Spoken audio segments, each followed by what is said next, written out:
Madame, Monsieur, bonjour, bienvenue à ce rendez-vous d'information. L'actualité en Côte d'Ivoire s'ouvre sur ce sujet de sécurité maritime interne régionale.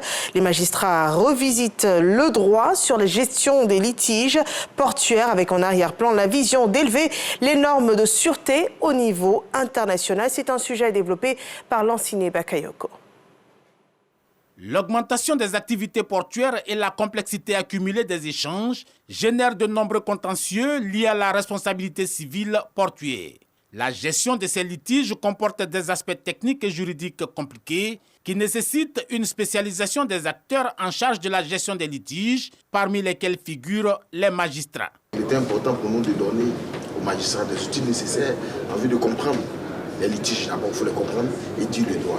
Parce que sur cet espace-là, il faut dire le droit, mais bien entendu, il faut aussi connaître l'aspect technique de la chose.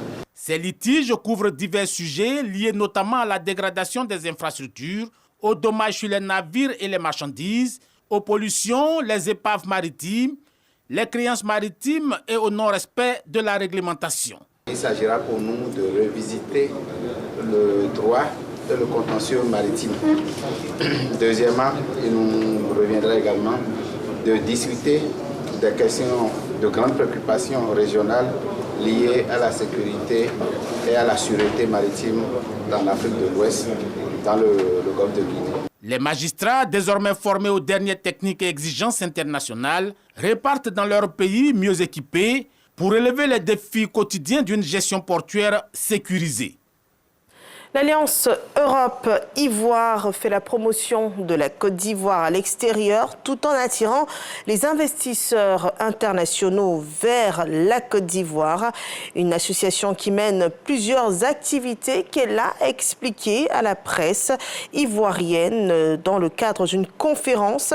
Une presse qui a été instruite sur le rôle de la diaspora dans la promotion de l'immobilier écologique dans nos régions.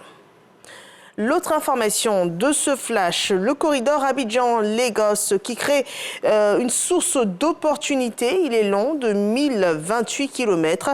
C'est un projet de l'autoroute du corridor Abidjan-Lagos qui traverse 5 États membres de la CEDEAO qui sont la Côte d'Ivoire, le Ghana, le Togo, le Bénin et le Nigeria. Et en attendant sa réalisation complète, les experts évaluent l'impact économique de cette infrastructure routière. Il est ainsi question pour la CEDEAO de booster les échanges économiques tout le long du tracé de ce projet routier.